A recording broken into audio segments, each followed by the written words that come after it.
লাভবান নয়, শুধুমাত্র ইসরায়েল বাদে। এই ইসরায়েল তার জায়নবাদী প্রকল্পে মধ্যপ্রাচ্যকে যেভাবে নতুন করে সাজাতে চায়, তারই অংশ হচ্ছে এই যুদ্ধ।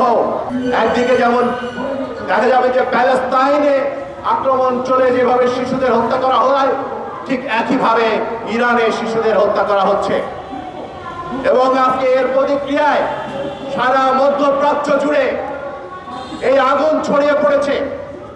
আজকে সৌদি আরব, আরব আমিরাত, কাতার, বাহরাইন, লেবানন, সমস্ত জায়গায় যুদ্ধের আগুন জ্বলছে।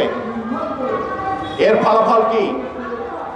আমরা জানি যে যুদ্ধে শুধুমাত্র যে দেশগুলো এই যুদ্ধের ভেতরে লিপ্ত হয় তারা আক্রান্ত হয় না, সারা দুনিয়া ব্যাপী মানুষ আক্রান্ত হয়।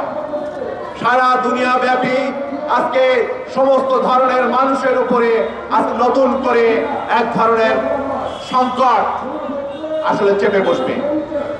এই বাংলাদেশের মতো দেশে আমাদের জ্বালানি আমদানির জন্য আমরা নির্ভর করি হচ্ছে মধ্যপ্রাচ্যের উপরে।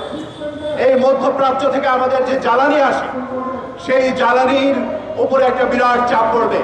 আমাদের দেশের যে কর্মসংস্থান, সেই কর্মসংস্থানের দিকে একটা বিরাট চাপ পড়বে, কারণ বৈদেশিক কর্মসংস্থানের উপরে এটা বিরূপ প্রভাব পড়বে। ইতিমধ্যেই আমাদের 3 জন বাংলাদেশি এই যুদ্ধে নিহত হয়েছেন। আমরা সরকারের কাছে এটা আহ্বান জানাবো, সমস্ত বাংলাদেশিকে যাতে নিরাপদ করা যায় তার জন্য যত দ্রুত সম্ভব তারা ব্যবস্থা নেবেন।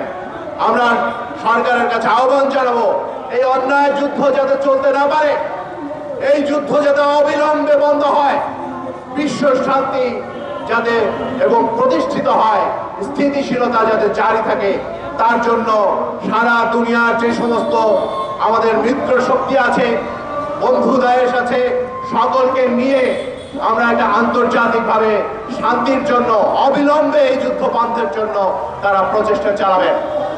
আজকে এই যুদ্ধে কেউই লাভবান নয়, শুধুমাত্র ইসরায়েল বাদে।